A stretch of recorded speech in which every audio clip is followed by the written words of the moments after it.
Il a amené l'enfant, pas auprès de Jésus-Christ, le Sauveur, pas le Messie, pas le Seigneur, mais auprès d'un conjurateur, auprès d'un exorciseur ou un exorciste. C'était ça son problème. Amener l'enfant auprès de quelqu'un qui peut l'aider. Parce que l'enfant avait un problème, il devait l'amener auprès d'un urgentiste.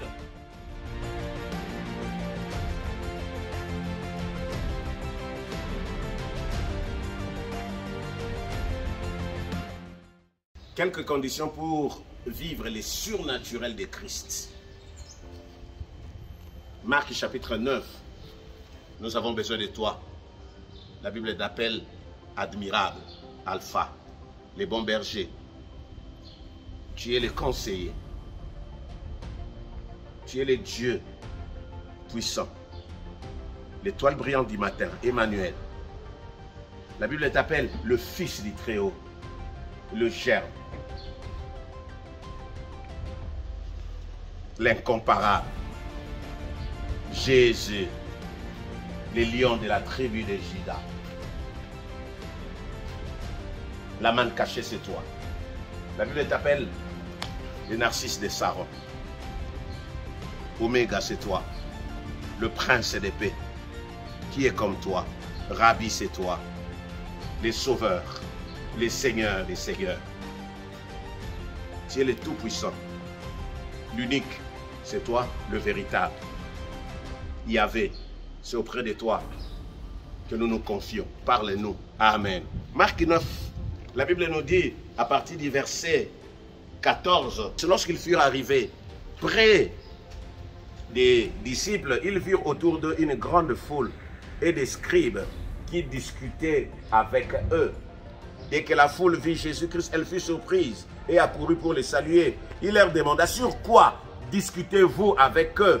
Et un homme de la foule lui répondit, Maître, j'ai amené auprès de toi mon fils qui est possédé d'un esprit muet. En quelque lieu qu'il le saisisse, il le jette par terre. L'enfant écume, grince des dents et devient tout raide. J'ai prié tes disciples de chasser l'esprit et ils n'ont pas pu.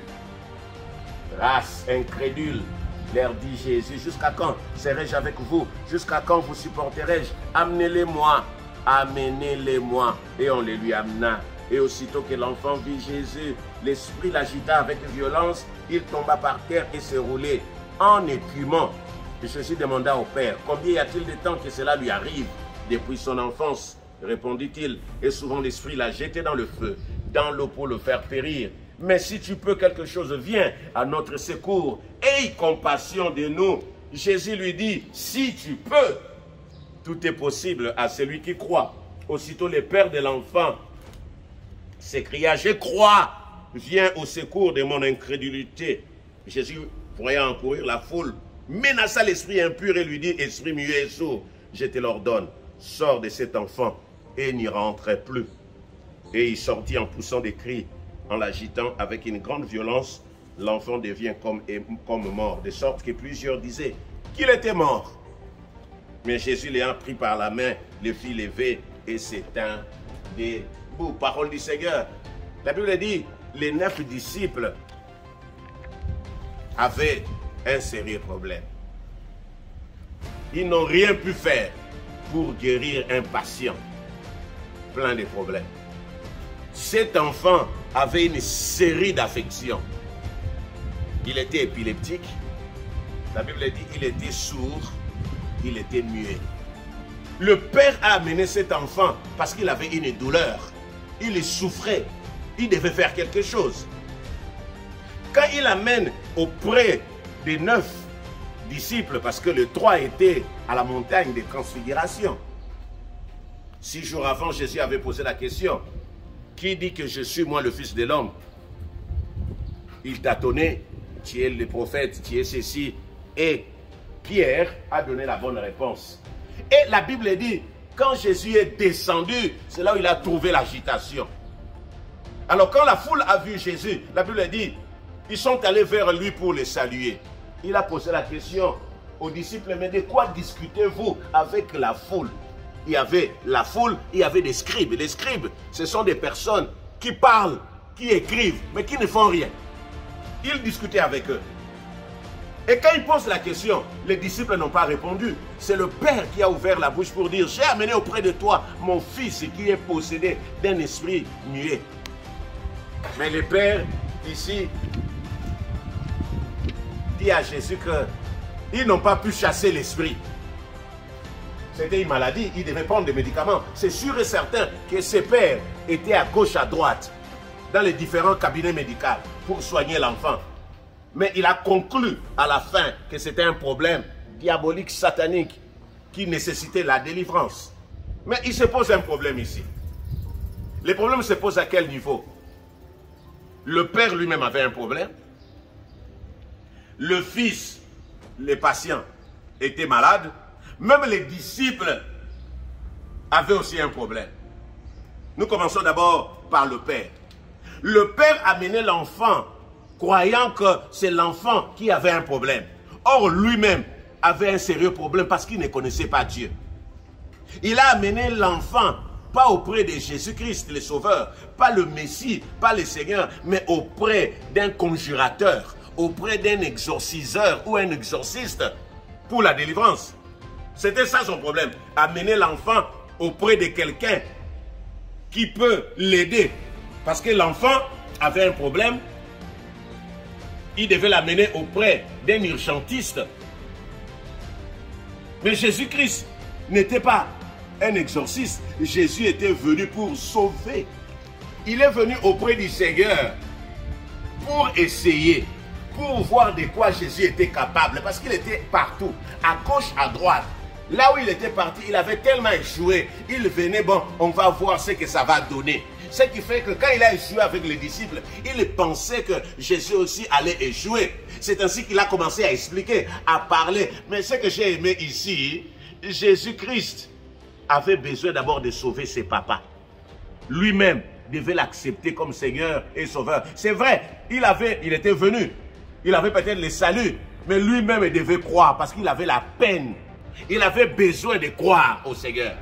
Quand Jésus a traité ses disciples d'incrédules, la Bible dit que le problème a commencé à agiter l'enfant. Oh, bien-aimé dans le Seigneur, il y a des gens qui ont des problèmes, qui viennent avec leurs problèmes. Tu n'as même pas besoin d'exposer ton problème. Parce que quand ton problème voit Jésus, c'est là où les problèmes commencent à s'agiter. Parce que le problème maintenant a un problème. La solution, Jésus-Christ est là. Quand les problèmes voient Jésus, les problèmes maintenant se disent, ah, j'ai un problème. Parce que ce monsieur-là va me libérer. Souvenez-vous du fou de Gadara. Toute la ville était agitée. Ici, Jésus n'est pas tombé dans le panneau. Il n'est pas tombé dans le piège. Parce que quand l'enfant, le père a amené l'enfant auprès des disciples, du coup, ils ont commencé à prier. Les hommes de prière. Allez, libère. Non, Jésus-Christ a posé la question au père. Combien y a-t-il de temps que cela lui arrive? Depuis son enfance. Et souvent l'esprit l'a jeté. Il commence à expliquer. Jésus lui dit, si tu peux, tout est possible à celui qui croit. Jésus-Christ voulait d'abord que ces messieurs-là passent par la repentance. Quand le père arrive, le père pensait que moi je n'ai pas de problème. Le problème c'est l'enfant. L'enfant est épileptique, il est sourd-muet, mais lui-même avait un sérieux problème. Le premier problème qu'il avait, il ne connaissait même pas qui était Jésus-Christ. Quand Jésus lui pose la question, l'objectif c'était les conduire à la repentance. Parce que souvent nous pensons que la repentance c'est la confession des péchés. Non, la repentance est le changement d'avis. C'est le changement de comportement. C'est-à-dire ces messieurs devaient changer d'avis, changer le comportement sur Christ. Parce que lui, il pensait que Jésus c'est un exorciste, il pensait que Jésus-Christ était comme les autres. Bien aimé, il devait changer d'avis. Donc lui-même ne connaissait pas Jésus-Christ. Il venait juste voir. C'est comme ça que dans nos communautés, dans nos paroisses, il y a des gens qui viennent. Ils viennent pas pour connaître Jésus-Christ, pas pour croire en Dieu. Ils viennent parce qu'ils pensent qu'ils ont des problèmes. Ils viennent pour les soucis qu'ils ont. Non, Jésus-Christ ne voyait pas d'abord le problème, mais Jésus-Christ voyait cette âme. Cette âme qui devait être sauvée, qui devait aussi hériter la vie éternelle. C'est ainsi que le Seigneur lui pose la question. Parce qu'il devait changer d'avis. Donc il y a d'abord la repentance et puis la confession. Qu'est-ce que la confession? La confession est l'acte d'avouer un péché. De confesser sa confiance en la miséricorde de Dieu. Écoutez ce que la Bible dit. dans Jacques chapitre 5, verset 16. J'aime ça. Confessez donc vos péchés les uns aux autres. 1 Jean chapitre 1, verset 9 dit, si nous confessons nos péchés, il est juste et fidèle pour nous les pardonner et pour nous purifier de toute iniquité. Proverbe dit, 28, 13, c'est lui qui cache ses transgressions ne prospère point, mais c'est lui qui les avoue et les délaisse obtient miséricorde. Jésus lui pose la question sur l'origine de la maladie, contrairement aux disciples qui ont commencé à attaquer les esprits pour dire, à l'esprit muet, libère, épilepsie, libère. Jésus a posé la question au Père pour l'amener à la confession. Oh non, mes enfants ne veulent plus prier, les enfants ne veulent plus aller à l'école. Mais tu devais commencer par le début. Les enfants là n'appartiennent pas à ses papas. Tu as présenté ces enfants là comme appartenant à ses papas. Maintenant, le diable qui connaît les secrets commence à manipuler les enfants. Il vient seulement nous dire, mes enfants ne veulent plus prier. Mais qui sont ces enfants? C'est pour cela que Jésus pose la question, depuis combien de temps? Donc avant de chasser l'esprit, nous devons connaître, nous devons confesser. Il y a des confessions que nous devons faire ici dans la maison de Dieu. Oh, mon mari ne m'aime plus. Mais tu ne nous as pas dit que le mari t'aimait quand tu avais fétiché son cœur. Quand tu l'avais gardé dans une bouteille. Maintenant que la prière, le mari a commencé à prier, à fréquenter la communauté et que la feuille en question qu'il utilisait pour les manipuler a séché. Tu viens, oh mon mari, dites-nous depuis combien de temps? Depuis que je suis allé voir, depuis que j'ai fait l'initiation, depuis que j'étais chez les ritualistes. Ici, nous constatons quelque chose de fondamental. Jésus-Christ n'avait pas d'abord touché l'enfant, mais Jésus a d'abord guéri le Père. Il devait être guéri de l'incrédulité. Il devait être guéri. Il ne connaissait pas Dieu. Il devait changer le langage. Il devait changer d'avis. Il a commencé à crier, Seigneur, aie compassion de moi. Le Père aussi a commencé à faire ce que nous appelons ici la repentance à Dieu. Aie compassion de moi. Il change le langage. Aie pitié de moi. Jésus, si tu peux. Hein? Ça traîne. Nos miracles traînent. Nous ne sommes pas encore repentis. Nous n'avons pas encore changé d'avis. Jusqu'aujourd'hui, nous continuons. Seigneur, je suis venu pour la santé. Je suis venu. Mais nous oublions que nous avons déjà gagné la vie. Nous avons déjà les saluts. On devait d'abord commencer à adorer. Mais comme nous sommes là seulement à voir que oh non, j'avais tel problème, le problème n'a pas bougé. C'est là où nous pensons que Dieu n'agit pas. Or, Dieu agit tous les jours. Vous savez, ce que Jésus dit aux disciples, c'était quoi? Il dira, c'est l'incrédule. La prière, c'est bien. Mais la prière puissante est la combinaison de la foi, de la prière et du jeûne. Habakkuk chapitre 2. Au verset 4, la Bible dit, le juste vivra par la foi. Matthieu 9, 2, Jésus voyant leur foi, dit aux paralytiques, tes péchés te sont pardonnés. La foi, plus la prière de Jésus et le jeûne, c'est ce qui produit le miracle. Les disciples ont commencé seulement à prier. Les disciples, ils ne priaient même pas. Les disciples ont commencé seulement à faire le spectacle. Pourquoi j'ai dit spectacle? Parce qu'ils priaient avec la foule. C'est le spectacle. Ce n'est pas la prière. La Bible dit pour la prière, rentre dans ta chambre, ferme ta porte. Ils ont manqué la foi. Ils ont manqué la prière. Ce qu'ils faisaient là, ce n'était pas la prière, c'était le spectacle. Parce qu'il y avait même la foule. Il y avait les scribes. Mais comment vous allez prier? Souvenez-vous quand Jésus est allé chez la fille de Jairus. Qu'est-ce que Jésus a fait? Il a fait sortir tout le monde pour faire la prière. Mais eux, ils ont fait le spectacle. Au nom de Jésus, c'était le spectacle, ce n'était pas la prière. Ils devaient rentrer, fermer la porte. Est-ce que quelqu'un peut dire Amen? Jésus a chassé l'esprit avant que la foule n'arrive. Donc la foule a vu seulement les témoignages de Jésus. Cher ami, si tu n'as rien retenu, voici l'indice. L'arrivée de Jésus-Christ a provoqué des réactions. Quand il est arrivé, il y a eu l'excitation, l'agitation. Ils ont accouru pour le saluer. Jésus pose la question. Le Père, un habitué, un touriste spirituel. C'est ce que nous voyons aujourd'hui à l'église. Hein?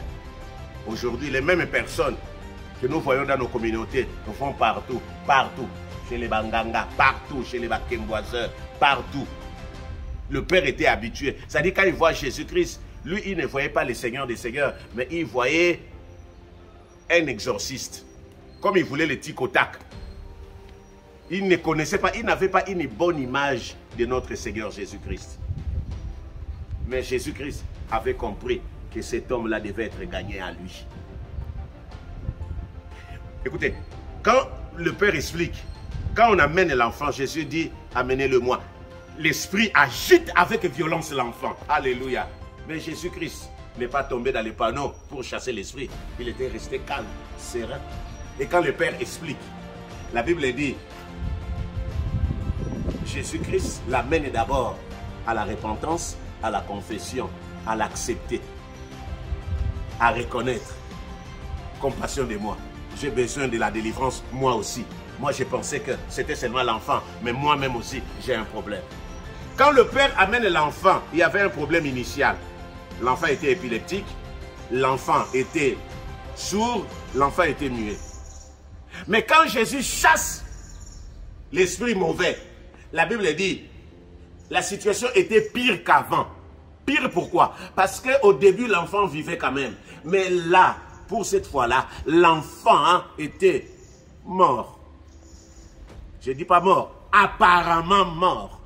Quand les gens le voyaient, ils disaient, hé, l'enfant est tombé, l'enfant est mort. Peut-être toi, tu as déjà dépassé tous les processus, hein? La repentance, tu as déjà fait la confession. Mais maintenant, depuis que tu es au Seigneur, les choses ne marchent pas. Bien-aimé, tu es presque à la porte du surnaturel déjà. Le surnaturel est là. Mais les gens voient la mort. Ça veut dire quoi? Ça veut dire qu'il y a des gens qui disent, quand je ne connaissais pas Dieu, j'étais bien, je vivais bien, mais maintenant tout est bloqué, il n'y a plus la vie, tout ce que je fais, je ne comprends plus rien, il n'y a plus, je ne sais pas, l'abondance, il n'y a plus. Bien aimé, un mort ne vit pas. Un mort ne produit pas. C'est-à-dire ce que tu vis là, au lieu de te décourager, comprends seulement que maintenant là, il te reste seulement une seule chose. Jésus-Christ va venir pour te tendre la main, pour te dire lève-toi. Mais la Bible dit, il voyait seulement que l'enfant était mort. Or, l'enfant n'était pas mort. L'enfant était à la porte du surnaturel. Je dis à quelqu'un, quand tout devient difficile, n'abandonne pas Christ. N'abandonne pas Dieu. C'est là où la gloire de Dieu va encore se manifester. Parce que c'est là où l'ennemi nous tient. Ah, j'ai prié, je n'ai rien eu. Avant, j'étais pour moi un peu bien. J'étais épileptique. Mais maintenant, depuis que Jésus a prié, je suis mort. Non, la mort là veut dire que Jésus-Christ est en train de recréer. À la création, qu'est-ce que Jésus a fait? Qu'est-ce que l'Éternel a fait? Il a pris, formé l'homme. La Bible dit, l'homme était là, mais il fallait le souffle de vie. C'était comme un mort. Mais quand Jésus a donné le souffle, l'homme devint une âme vivante. C'est comme ta vie. Quand on te voit, on pense que c'est fini, que tout est bloqué. Toi-même, quand tu te regardes, tu dis qu'est-ce qui ne va pas dans ma vie? Bien aimé, ça veut dire que bientôt là, le surnaturel de Dieu va se manifester. Parce que quand Jésus a donné la main, l'enfant s'est levé. Les témoins ont vu. La foule a vu. Les scribes ont vu. Le Père a vu. Je dis à quelqu'un que Jésus-Christ va te glorifier. Jésus-Christ va changer ton histoire. Tu as beaucoup pleuré. Tu étais à gauche et à droite à la recherche de la solution. Mais aujourd'hui, la solution est venue à toi. Cette solution s'appelle Jésus-Christ. Que le Seigneur vous bénisse. Je vais demander à un bien-aimé qui vient de suivre ces messages, qui est mort, qui veut rentrer maintenant dans les processus de la vie. Jésus te demande une seule chose à faire, l'accepter comme Seigneur et Sauveur. Tu vas prier après moi. Seigneur Jésus-Christ, je t'accepte comme Seigneur et Sauveur. Prends la direction de ma vie. Je reconnais que j'ai conduit ma vie. J'ai été à la recherche de la guérison. Mais aujourd'hui, tu as frappé à ma porte. Seigneur, je t'ouvre ma vie. Rentre dans ma vie. Saint-Esprit de Dieu, apprends-moi à marcher au nom de Jésus. Amen. Écoutez, nous allons faire une prière parce qu'il y a encore une autre partie. La troisième partie sera juste la prière à faire. Mais tu vas dire à Dieu, Seigneur, renouvelle mon intelligence. C'est l'attitude que nous avons ici dans la maison de Dieu. Les gens viennent, mais ils ne connaissent pas Dieu. Tu vas prier après moi. Seigneur Jésus-Christ, je me répands parce que tout ce temps, je viens dans la maison de Dieu, mais je ne te connais pas. Aujourd'hui, je viens à toi. Je veux vivre le surnaturel. J'ai besoin de ton miracle. Mais apprends-moi à te connaître. Oh Père, je ne te connaissais pas, mais je te demande une seule chose. Apprends-moi à te connaître. Je pensais que je venais pour chercher la solution. Or, je venais d'abord pour chercher le royaume, pour chercher la vie éternelle. Merci Seigneur pour le salut, pour la vie éternelle. Et je sais que mon problème a déjà rencontré Jésus. Mon problème a déjà un problème. Parce que Jésus-Christ est la solution. Là où mon problème s'agite encore, ça veut dire que mon problème a rencontré Jésus. Et bientôt, je viendrai témoigner au nom de Jésus. Ouh, amen. Amen. Soyez bénis. Suivez ça plusieurs fois. Amen. Nous vous aimons. Soyez bénis.